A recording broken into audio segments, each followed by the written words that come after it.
Lutte à livrer en France, il faudrait qu'il y ait un Macron, Macron de la lutte à livrer qui réunisse un petit peu les familles qui s'entre-déchirent. Ça serait une bonne chose. Et voilà, force est de constater aussi que la lutte à livrer en France a généré pas mal de compétiteurs de haut niveau. Je peux citer Mathieu Husson, Nicolas Régnier, Fabien Brochetel, qui à une époque était ce qu'on faisait de mieux en grappling. Et ça, c'est pour tous les détracteurs, c'est pour tous ceux qui disent que ouais, le JJB, c'est mieux que la lutte à livrer, là. Bah voilà.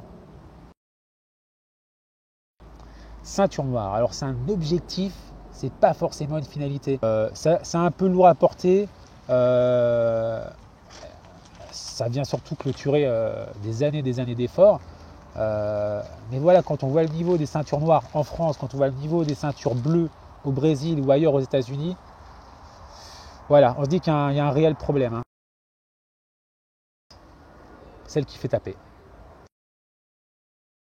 C'est le début d'une grande aventure personnelle pour moi, le début de pas mal de belles trajectoires pour bon nombre d'athlètes et de compétiteurs. Et voilà, c'est sans Flavio, je pense, sans faire de chauvinisme, voilà, sans Flavio, je ne sais pas dans quel état serait le grappling à l'heure actuelle. Et voilà, Flavio aussi, ça a été un maître avant d'être un ami. Et puis maintenant, c'est surtout un ami avant d'être un maître, quoi.